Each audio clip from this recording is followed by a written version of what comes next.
नमस्कार दोस्तों, मेरा नाम नवीन, आपका इमिग्रेशन कंसल्टेंट देवभूमि हिमाचल से। आज हम जिस टॉपिक के बारे में बात करने वाले हैं अभी के टाइम पे बहुत हॉट टॉपिक है, क्योंकि मेरे इंस्टाग्राम पे, हमारे यूट्यूब चैनल पे काफ़ी ज़्यादा लोगों के मैसेज आ रहे थे कि सर विज़िट टू वर्क करवा दो, रशिया का विज़िट टू वर्क करवा दो, क्योंकि we are in to Russia from last 5 years. Study visa, tourist visa, business visa, सब कैटेगरी में हमारे बहुत अच्छे वीज़ा रेशियो है, राइट।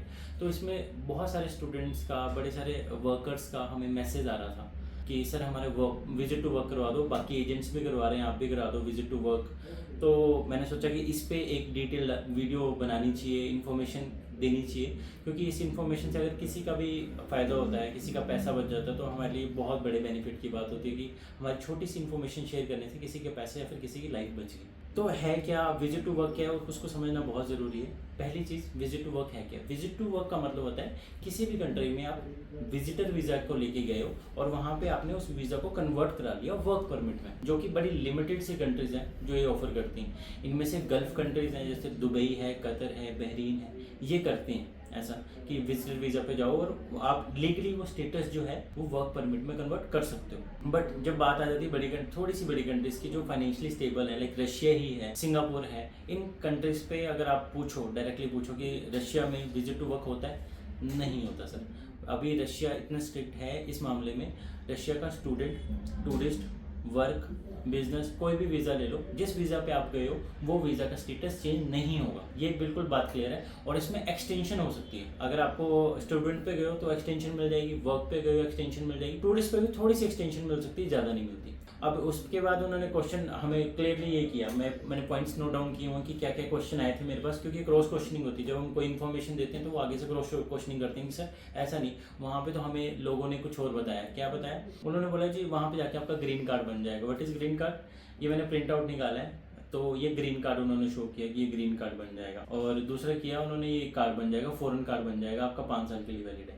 तो इसके बारे में बता दूं सर, ये ग्रीन कार्ड का मतलब है क्या। ये ग्रीन कार्ड दिखने में ग्रीन लग रहा है, बट ग्रीन कार्ड को उन्होंने कहाँ से कनेक्ट किया?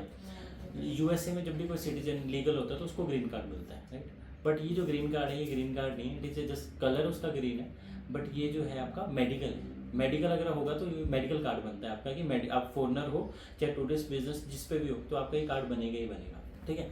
दूसरे पे आ जाते हैं फॉरेन, जो है हमारा ये कार्ड, फॉरेन कार्ड है, ये फॉरनर्स के लिए बनता है, फॉरनर्स के लिए कार्ड है। ये उनकी लीगल आईडी है, ये कोई उनके लिए लीगल आईडी है। इस कार्ड पे आप वर्क नहीं कर सकते। अगर आप वर्क करते हुए पकड़े जाते हो तो वो या तो बैन कर देंगे या तो आपको डिपोर्ट कर देंगे, क्लियरली, ठीक है। और बैन भी इस तरीके से करते हैं कि और दोबारा आप रशिया जा नहीं सकते, 2 साल के लिए, 3 साल के लिए वो बैन कर देते हैं, जा नहीं सकते। तो ये फॉरेन कार्ड है और ये क्लियरली मेंशन है यहाँ पे, ये जो फॉरेन कार्ड बना हुआ है बच्चे का, वो अभी 2025 में गया, 2030 तक वैलिड है, ठीक है।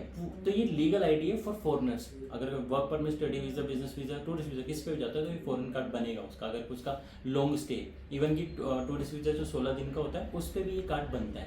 अगले पॉइंट पे आते हैं हम लोग कि कुछ बच्चों का अभी ये आया था कि हमारे सर नॉन थे, वो गए थे वर्क टूरिस्ट वीज़ा पे और उनका वर्क परमिट कन्वर्ट हो गया। तो इसमें एक और चीज़ जो मेन इन्फॉर्मेटिव पार्ट है इस वीडियो का, which is amnesty programme. Amnesty मैं थोड़ा सा प्रोनाउंस गलत कर सकता हूँ, बिकॉज ये जो वर्ड है वो रशियन वर्ड है, इसको प्रोनाउंस कर रहा था AMNESTY। एमनेस्टी प्रोग्राम का मतलब है, ये प्रोग्राम टाइम पे हर कंट्री करती है, लेकिन नाम अलग अलग होते हैं। जैसे दुबई में ईद वगैरह के टाइम पे क्या करते हैं, वो फ्री कर देते हैं, जितने ओवरस्टे हैं उनसे वो पैसे नहीं लेते, उनको फ्री कर देते हैं। अगर किसी ने जाना हो तो एग्जिट दे देते हैं वो। एमनेस्टी प्रोग्राम भी एक ऐसे ही प्रोग्राम है, रशिया में ही चलता है। अभी जो लास्ट टाइम ये रशिया में एक्टिव हुआ था वो हुआ था 1 जनवरी से लेके 1 अप्रैल 2025 तक। इसमें क्या हुआ था, जितने भी फॉरनर्स थे, ठीक है, जिनका ओवरस्टे था, उनको लीगली वो ट्रांसफ़र किया गया, उनका स्टेटस लीगल कर दिया गया वर्क परमिट में। इसका रीज़न क्या था कि वो लीगली वर्क कर सकते हैं, जो उनकी वर्क की शॉर्टेज है वो पूरी हो गई। और तीसरा सबसे बड़ा, जो उनकी पेंडेंसी केसेस थे कि ओवरस्टे के इतने सारे केसेस थे, तो वो उन्होंने रिकवर कर ली, कि वो लीगल कर दी। बट ये एमनेस्टी प्रोग्राम सिर्फ 3 मंथ्स के लिए था। आप खुद भी चेक करोगे इस प्रोग्राम को तो आपको मिल जाएगी डिटेल, बट ये 3 मंथ्स के लिए था। अब दोबारा कब होगा, कैसे होगा, किसी को कुछ नहीं पता है। बट इससे बेटर है कि आप लोग मतलब इन सब में इन्फॉर्मेशन तो यही है कि अगर आपको कोई ये भेज रहा है, it is a medical, green card नहीं है और ये फॉरेन सिटीजन कार्ड है। अगर आप फॉरनर हो वहाँ पे तो आपको ये कार्ड मिलेगा और ये आपका वहाँ पे रजिस्ट्रेशन, आपकी SIM card, bank account opening में वो हेल्प करेगा। फॉरनर कार्ड है, राइट। और इसमें आपका वीज़ा स्टेटस लॉक होता है। अगर आपकी कोई डिटेल लाइक इंडिया में पैन कार्ड है, अगर पैन कार्ड में डालोगे तो आप फाइनेंशियल स्टेटस आपका कोई ना कोई देख सकते हो। तो वैसे ही ये फॉरेन कार्ड है। अगर फॉरेन कार्ड अगर वहाँ पे पुलिस पंच करती है तो उसमें सारी स्टेटस, सारी डिटेल्स आ जाएंगी। बट ये लीगल वर्क परमिट्स के लिए लीगल नहीं है। अगर आपको काम करना है तो it is not a legal card. अगले पॉइंट पे आ जाते हैं। तो अगर ये नहीं है ऑप्शन जिसके लिए लोग जा रहे हैं, और लोग क्यों जाते हैं सर, इसमें ये होता है कि लोगों को लगता है कि हमारा 16 दिन में 10 दिन में काम हो जाएगा तो हम पहुँच जाएंगे। अगर 16 दिन में काम हो भी जाएगा, 10 दिन में काम हो भी जाएगा, वहाँ पे जाके इलीगल हो जाओगे आप। और इतना जितना भी पैसा आप बर्बाद करके गए हो, बर्बाद ही बोलूँगा, क्योंकि वहाँ पे जाके जिस दिन भी आपको पुलिस ने पकड़ लिया, आइदर वो फाइन लगाएंगे या फिर वो रिपोर्ट कर देंगे या फिर आपको ब्लॉक कर देंगे। रशिया के लिए दोबारा एंट्री ही नहीं मिलेगी आपको, ठीक है। तो इससे बेटर ऑप्शन है, अगर आपने जाना है तो आपके पास वर्क परमिट का ऑप्शन है। वर्क परमिट पे आप जा सकते हो, वर्क परमिट पे। लेकिन जिस वजह से लोग टलते हैं कि हम वर्क परमिट पे नहीं जाएंगे, वो एक दो रीज़न ये है कि उसमें 2 से 3 महीने का टाइम लगता है, विच इज़ लाइक प्रोसेस है, तो वो तो लगेगा राइट। और ऊपर से जो सैलरी है वर्क परमिट्स की 35 से 50-60 हज़ार रुपये सैलरी है। इससे ऊपर कुछ सिटीज़ में मिलती है, लेकिन मेजर जो है वो 35 से 50 हज़ार रुपये सैलरी मिलती है। और इसके इन्विटेशन मैंने बताया कि जैसे टाइम लगता है, तो इसलिए लोग बोलते हैं कि नहीं जाएंगे। और अगर आप वर्क परमिट पे क्यों, क्योंकि वर्क परमिट भी 3 मंथ्स का लग के आता है, वहाँ पे जाके एक्सटेंड होता है। क्योंकि एक्सटेंड होता है, आप दोबारा एम्प्लॉयर चेंज नहीं कर सकते वहाँ पे जाके। अगर एम्प्लॉयर पहले था, ओपन वर्क परमिट में कल्चर था कि ओपन वर्क परमिट में एम्प्लॉयर, क्योंकि वो होता क्लोज वर्क परमिट है लेकिन वो एनओसी दे देते हैं। आजकल उसमें भी कुछ प्रॉब्लम चल रही है, तो उस वजह से वो भी ब्लॉक है अभी। ओपन वर्क परमिट लोग कर नहीं रहे। But work permit is a good option अगर किसी ने जाना है। अगर कोई एग्री है कि मैं 35 से 50 हज़ार रुपये सैलरी लूंगा और मैं जॉब चेंज नहीं करूंगा, तो आप वर्क परमिट पे जा सकते हो। इसका अल्टरनेट ऑप्शन स्टडी वीजा भी है, क्योंकि स्टडी वीजा पे मैक्सिमम लोग अभी स्टडी वीजा पे जा रहे हैं कि स्टडी वीजा पे जाएंगे, वहाँ पे जाके काम करेंगे। उसके 2-3 बेनिफिट्स हैं। करने वाले बोल रहा हूँ सर, अगर कुछ लोग होंगे वहाँ पे रह रहे होंगे, उनको जॉब नहीं मिल रही या फिर कुछ, हर एक जगह ये प्रॉब्लम है।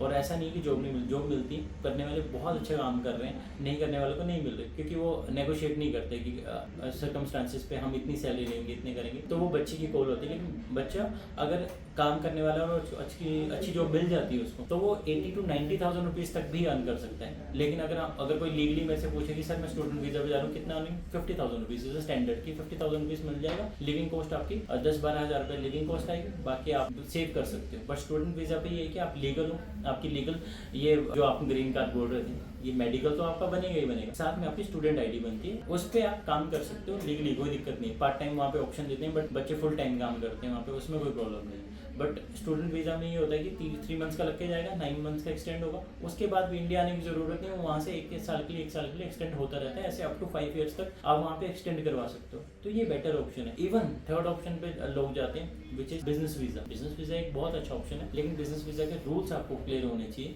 बिजनेस वीज़ा पे भी हम कंप्लीट एक वीडियो बनाएंगे, बट मैं ओवरव्यू दे दूं कि वो 1 साल का लगता है अगर कोई ऑलरेडी ट्रैवल्ड है। और उसमें जो है 90 डेज़ का ड्यूरेशन होता है। 90 डेज़ आपको वहाँ पे स्टे करना है, 90 डेज़ में आपको होम कंट्री आना है, चाहे वो इंडिया से है चाहे किसी से भी है। उस पर मेंशन होता है 180 डे रूल बोलते हैं इसको, 90 डेज़ वहाँ पे, 90 डेज़ यहाँ पे। लेकिन बच्चे जाते हैं तो स्टे कर लेते हैं, वो उनकी बोल है। लेकिन बिजनेस वीज़ा पे भी लोग जॉब करते हैं वहाँ पे जाके। तो ये 2-3 ऑप्शन है। अगर इसके रिगार्डिंग आपको कोई भी रशिया के वीज़ा के regarding, tourist visa, business visa, आपको स्टडी वीज़ा, अगर इसके रिगार्डिंग कोई क्वेरी है तो आप नीचे दिए गए नंबर पे आप कभी भी कॉल कर सकते हो। अपना वीज़ा चेक करवाना है, इन्विटेशन लेटर, अगेन मैं ये बोलूँगा, इन्विटेशन लेटर चेक नहीं होगा सर, बहुत सारे फेक होते हैं, ऑफर लेटर फेक्स होते हैं, वो नहीं करते। अगर आपको वीज़ा स्टेटस चेक करवाना है, सबमिशन करवाइए नहीं करवाइए, वो आपने चेक करवाना है तो आप कॉल कर सकते हैं। बाकी अगर आप कोई भी जैसे स्टडी वीज़ा पे जाना चाहते हैं, बिजनेस वीज़ा पे जाना चाहते हैं, तो पूरे इंडिया में बेस्ट रेट्स पे हम ये सर्व करते हैं। You can connect. बट ये जो वीडियो बनाने का जो मकसद था वो यही था कि आप इस चीज़ से ज़रूर बचें, क्योंकि आप चले तो जाओगे, इवन कि आपको जो गाइड कर रहा होगा वो भी ऐसे मिस गाइड नहीं कर रहा है। वहाँ से उनको कोई बोलता है कि सर मैं लीगल करवा दूंगा, आपका ये वर्क परमिट का कार्ड बनवा दूंगा, फॉरेन कार्ड 5 साल के लिए लीगल हो जाएगा वो। तो इस चीज़ से आपको बचना चाहिए, क्योंकि यहाँ से तो आप चले जाओगे, वहाँ पर पहुँच जाओगे, लेकिन दिक्कत हो जाएगी, फिर दोबारा आप रशिया कभी ट्रैवल नहीं कर पाओगे अगर आप ऐसे जाते हो। तो होपफुली ये वीडियो आपको अच्छी लगी होगी, इन्फॉर्मेटिव लगी होगी। आप ये वीडियो उस पर्सन के साथ शेयर कर सकते हो जो रशिया के लिए कभी प्लान कर रहा है, और उसके लिए हेल्प हो सकती है कि वो कुछ यहाँ से जाके इलीगल ना हो जाए वहाँ पे। थैंक यू वीडियो को इतना प्यार देने के लिए पिछले भी, और इस वीडियो को भी प्यार दीजिएगा और शेयर कीजिएगा उन लोगों के साथ जिनको इस इन्फॉर्मेशन की ज़रूरत है। Thank you.